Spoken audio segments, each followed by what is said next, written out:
Bafethu, you've clicked on this link, and that means you're watching I'm a Farmer. Welcome. One thing I appreciate about Mzansi is that, hey man, we have go-getters in this country, gents and ladies. We have go-getters in this country. And the youth is really stepping up. You know, I hear a lot of things from the older generation, particularly people my age and older. Hi man, it's this youth, they want everything from Mahala. Hi man, hey, TikTok or Ena. No, that's not true. That really isn't true. And speaking about the youth and shapers of the future, in studio with me, I have a young lady all the way from KZN Bafethu. We are getting there. We are getting there. I'm a farmer. Yeah. When you look at people from Northwest, that's not true. So anyway, I think I talked too much. Let me ask her to introduce herself. So, Sisi Njani. Siphindile Hlengwa. Thank you so much for having me on your podcast. My name is Siphindile Hlengwa from Ndlovukazi, Agriculture Multipurpose, all the way from KZN, south of Durban, representing. So yeah.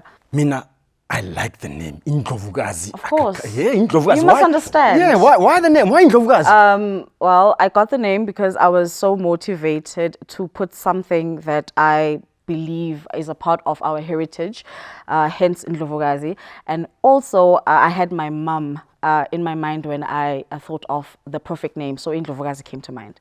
So yeah, and you know, if you are a farmer and you're a female, you need the strength. And being a queen in any industry requires you to have the strength. So that's why Ndlovukazi. Being a queen. Yeah. Yeah. This is how we start the show. Ching ching, bring it. It is again. So tell me about your journey to agriculture. Where did it start? So in 2020, I experienced one of the worst losses anyone can experience. I lost my mother due to COVID. And obviously there was inheritance involved, and I also had some savings. So when I started farming itself, my mum loved farming. So it was more of a love letter to my mother. And I was so passionate about it because it allowed me to grieve in a safe space. So that's how I started farming. I had to just touch the soil and connect. And once I did that, I never looked back. So I can say that she was the original vision bearer. But then I added my essence into it, and I wanted to develop people. I don't want people to ever have to not experience everything that Ndlovukazi has to offer. So that's why we do what we do. So basically that's how it began. And my father has been instrumental in the supporting part of the business as well. So when you are an entrepreneur, you need a strong support system. So that's why I'm still here. And I'm not going anywhere, by the way. No, you're not. Yeah. No, you're not. So, ngiyabona la yephephen bathi wenza ama-crops. Yes. Yeah, let's go into that. What kind of crops do you do? We focus on grains. So we do sugar beans and white maize. We also do cabbage. We do spinach, but we do that on a larger scale. So we do have mixed farming principles when we do those crops. And then we focus on organic crops like your butternut. We also do spinach on a smaller scale for the local community. And we focus mainly on organic with those ones because we need to teach people the importance of nutrition when it comes to crops. Yes.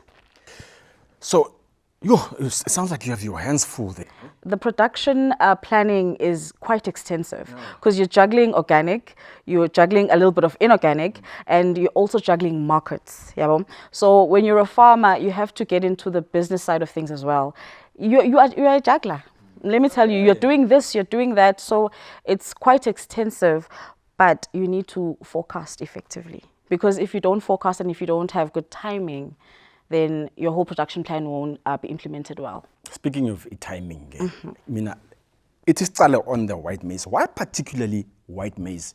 I mean, how's it doing in that area? It's doing well. We focused on white maize because of our soil sampling. So we realized, okay, one, the soil will definitely allow us to have a bigger yield. And then secondly, the market. From the informal market, we don't struggle with pushing our white maize because obviously, mainly hawkers, women that sell on the market, they will definitely take our produce. So we don't struggle with it. So that's why we decided to focus on it. Yes. And you know, white maize, and like in maize in general, in inking as I. Inazo. It's got its challenges, bruh. You know, from worms to diseases to even the weather, which is doing some crazy things right now. Yeah, the weather is Like, bruh. it's hectic. However, as I said, forecasting is important. You need to forecast if you're a crop farmer, because if you're going to be working with pest management, you need to be able to understand the type of chemicals that you need to use. But then you can't use them too much because we want to also add value to nutrition. So at the end of the day, people cannot have produce that has a high content of chemicals. So you need to be able to have a good pest control going on. And also it's the timing with the weather. So you have to forecast, basically, that's what I mean. And right now in KZN, it's a mini Cape Town. We were just talking about it, that it's mini Cape Town. It's hot, it's cold, you don't know what's happening. So now you need to think about infrastructure as a farmer. And, you know, when you're a smallholder, that's where you need to grow into. You need to grow into understanding that now you need infrastructure to be able to produce, to be consistent, to be sustainable. And now you're looking at the financial implications of being an entrepreneur or agripreneur, I should say. Yazi, when I can hear your business, It's a lot, you know. It's a lot. Like, I'm sitting here, I'm like, do I need to be here though? You know? Yeah, you do. And it's also nice to unpack. Of course. Because sometimes you are in it so much so that, you know, when we don't have conversations like this, I'm going to get lost in the fray. So it's nice to sit back and maybe look at my business from a different angle. And when you probe and ask questions, I'm like, yes, I'm doing it. Yeah, I'm doing exactly. something, you know. But now, how can I improve? Because it's conversations like this and platforms like this that will allow me to improve, you know. So yes. Thank you for giving me my flowers. You deserve them. Thank you. So, okay, Mina, I'm still on the maize. Okay. So tell me something. What pest did you have to deal with in order to be commercial? Because remember, I can't just go and plant white maize in J. You told me now when a soil test. We do soil tests. Yeah. Yes. So take me through the process now. We're going to start with the maize. Take me through the process. You did soil test, and then after that, what happened? Okay, after we do our soil tests, we communicate with our extension officer, and then they come on site to advise us. And since we have students on site that also need to get the practical experience, because they know the theory, now they need to get the practical experience. So now we have to have a mini workshop on all the processes involved, from the seed going in up until you get the final product, which is the maize cob. So we do that particular training. So when it comes to pests, we buy chemicals. I'm telling you, I've never really seen, when it comes to having a massive pest attack, I've never seen it, because we control it from the time we put the seed down. We have to control it, because once it goes south, you won't be able to do anything about it. You'll have to just maybe kill off the whole crop, because it's going to spread. So that's what we do. And then you have to have pest control management from first day till the last day. So that's what we do on site. It's not just with maize, it's with every crop. I think my favorite crop, I get that you want to talk about maize, white maize. I see where you are at. I'm moving slowly. You are you are starching. I'm just saying, you know, you're on the maize. But I'm on the cabbage. I'm on the spinach. You know, it's dieting and all of that. I'm just saying, but I'm on the greens, you know. But yeah. Okay, I get to it's cool, man. Cabbage. What cultivar of cabbage do you grow there? We have a winter cultivar, and then we also have a summer one. Also, we have foot knocks for the spinach, which performs really well. But I always find that most of the greens perform better in the winter, because the pests are not too much of a problem. So they perform better in the winter. That's what I've noticed, and that's when I really increase the number of seedlings that we put down, because we can also have irrigation. So in my area, that's what we do. We piggyback on that. We have irrigation, and we also have a place that we have dug in order to have water supply. So it's a benefit for us. That's when we can actually secure the market more in winter. The cabbage akulena uyidayisa kuphi? Ngidayisa, I have a formal market.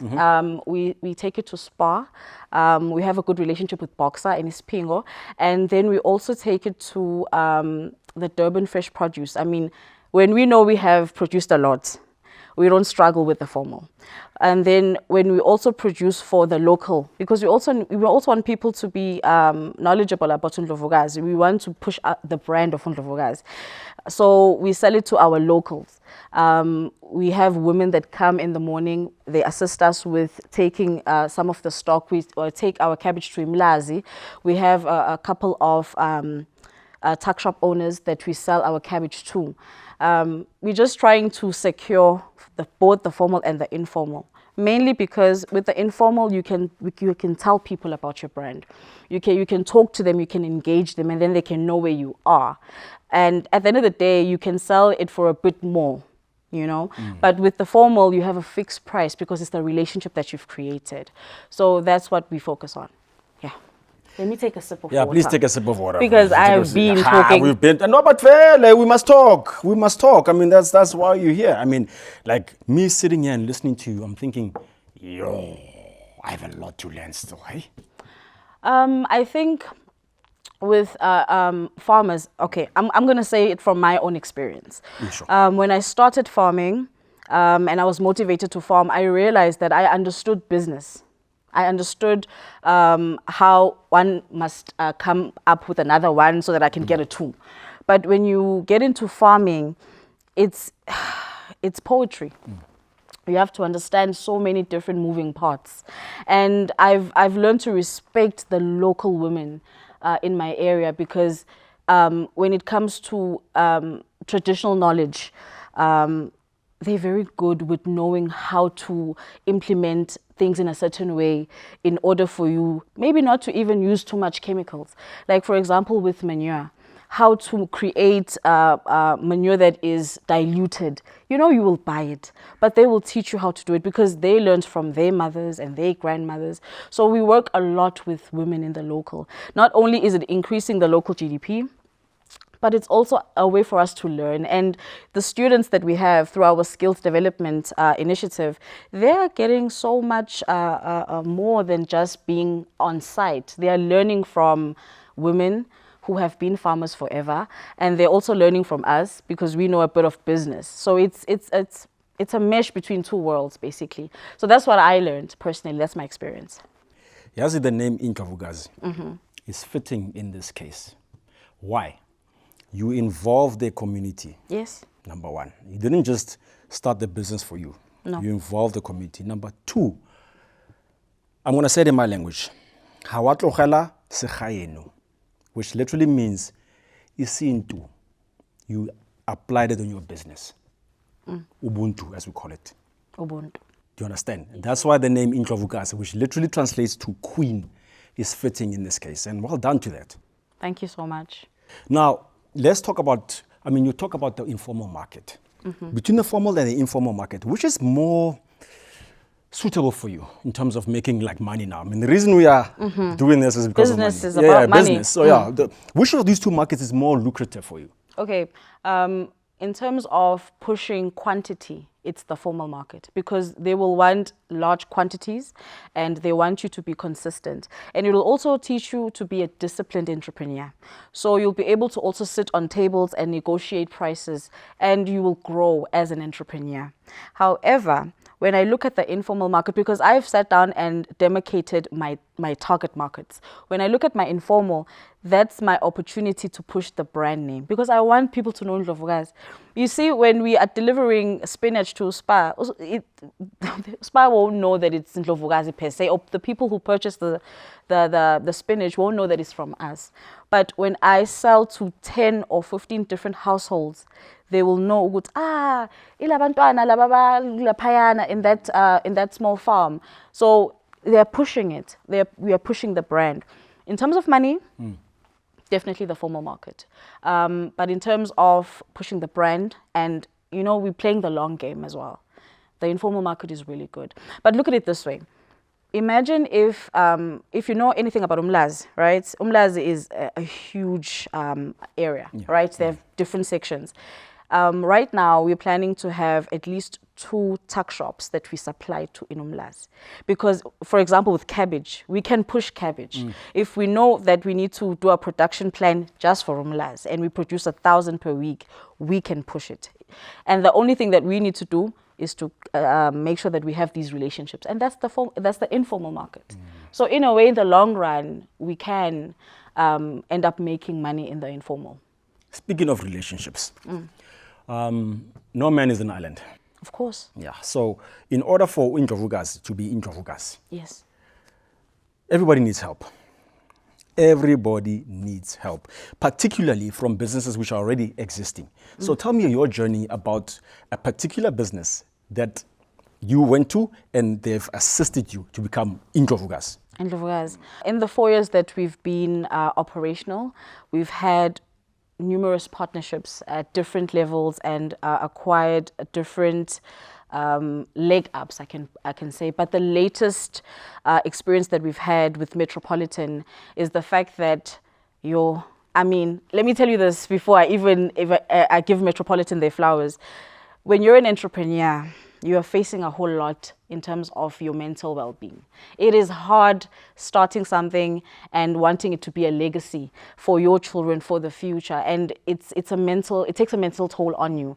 So when Metropolitan started the Collective Shapers program, you met other farmers who are in the same mind space as you. So you meeting other people who could uplift you. Even if it's now offline, you are creating friends, you are creating networks, you are creating contacts. And the second thing, it's the type of information that we had access to. You know, sometimes there's a saying that says, sometimes e-wisdom is not something that you've never heard of before. It could be the most basic thing. So Metropolitan allowed us to get into platforms whereby there was an emphasis on things that we know. But sometimes, as I said, you are in it and you have to step out of it. Organizations that they partnered with, like Value Ed, I don't know how many times I cried on those sessions, because you are really feeling it and you are learning, yes, but at the same time, you're also looking at your personal development as the plan that you have for yourself, and you're just slotting in certain things. And moving forward to becoming part of the top 10, man, that was a good moment. Sometimes you have imposter syndrome, am I really? But then you realize, no, I am, and that's what it was. It cemented that belief.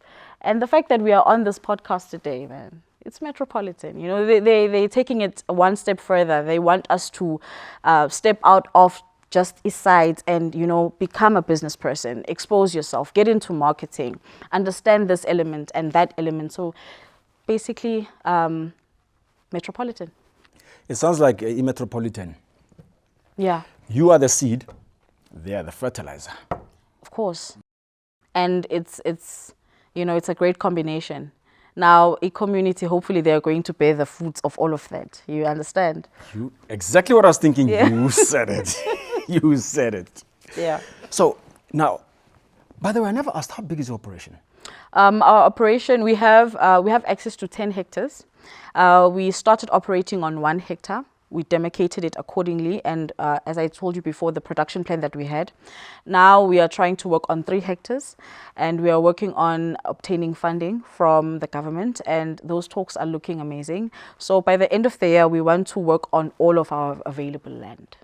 Because not only do we have mentors for each crop, and we have the local offices assisting us with information and also potential markets, we are projecting our operations to be at capacity by the end of the year.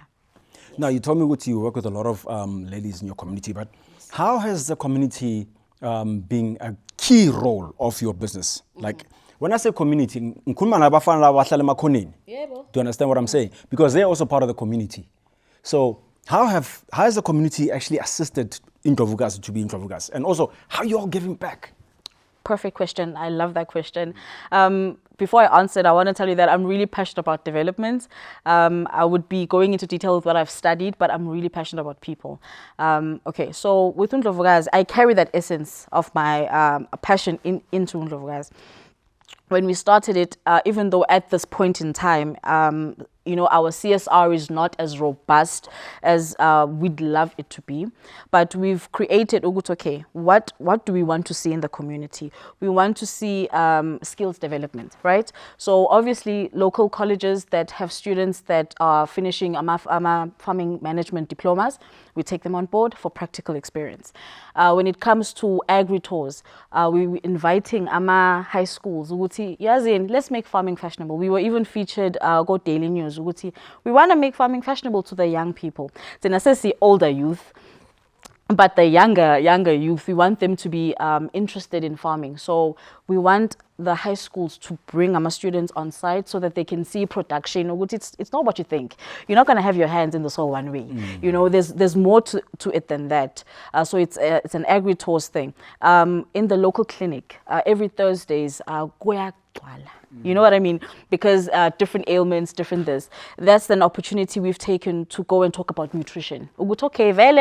In a health facility, we're looking at our health. So let's talk about what we put into our bodies. It's okay, guys. It's okay if you don't want to buy our cabbage, but at least understand the difference between organic, inorganic, and if it must be inorganic, the components of the nutrition that you're taking in.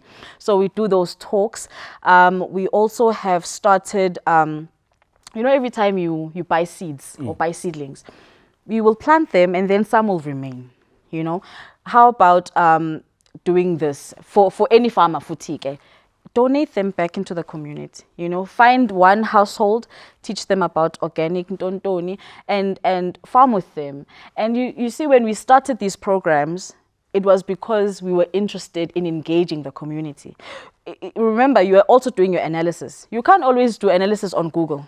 You have to go. You have to go on the ground and do exactly. You have to touch base. So as we were touching base, people started recognizing us. People now know your face. So people call me Ndlovukazi. That's not even my name. Some people don't even know my name. Trust me, they don't know my name, but they call me Ndlovukazi.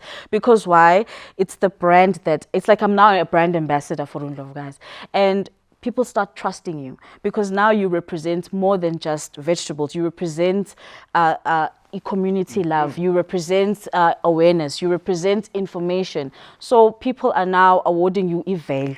So they're going to be loyal to you, you know. So that is the relationship that we have with this community. Now imagine if we can duplicate that with another community and another community, you know. So we will start eating healthier. We will start even having a communal love, you know.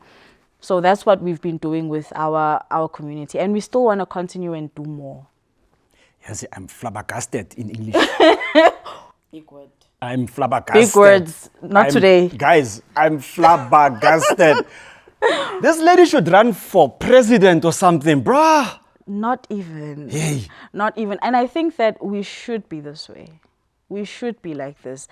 You know, my father would normally say that you should not be thanked for doing good because it's what you should be doing. You know, it shouldn't be a wowzer. The fact that it is a wowzer, it means that society has really taken a turn for the worst in a way.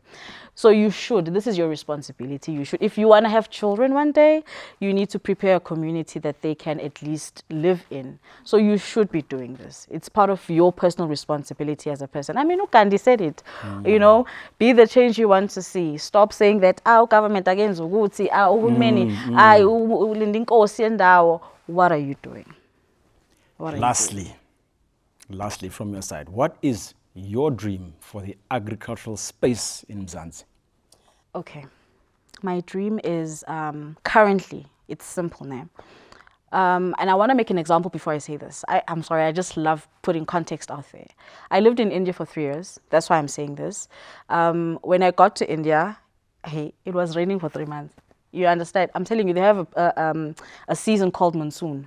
It rains for 3 months. Literally. 3 months.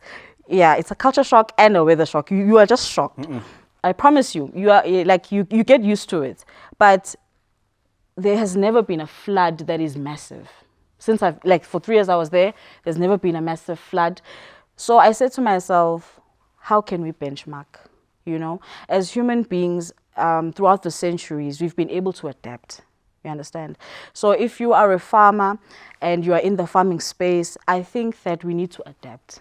It's the only way to survive, because we, as a primary crop producer, I can complain until my face is blue, and look at it. It can never be blue. I can literally complain until it's blue, but if we cannot adapt, whether it's adapting towards technology, it's adapting in terms of how do we make the environment better by doing this and that, you have to adapt and you have to benchmark. You have to benchmark because someone out there has done it. Maybe they've done it better than you. Maybe you can improve on how they did it. There's nothing new under the sun. Maybe it's something is there and then you can say 2.0 of that particular thing. But people out there have been doing these things. So those are the two things that I can say, that in the industry, how can we benchmark and how can we adapt to make it better? Basically, that's that. Ndlovukazi. Yeah. Thank you so much for gracing us with your presence. I'm a farmer. Thank you so much for having me. Strength to you, eh? You know, as I'm sitting here, from one person who's lost their mother at a young age to another, I can comfortably say, umama lapho khona, she's very proud.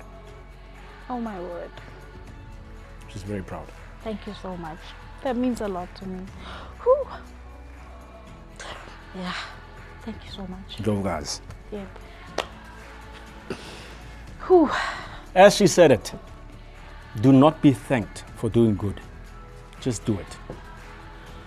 Speaking of doing good, Metropolitan, thank you so much, because these are the type of people that you are uplifting so that our country moves forward. I'm almost in tears because of the magic that's happening right now in the studio. Thank you so much, Metropolitan. Thank you to everybody that supported I'm a Farmer. Thank you so much for your comments. Thank you so much for everything. Because if it wasn't for you, I'm a Farmer would not exist. To all the farmers out there, keep on pushing. See you again on the next one.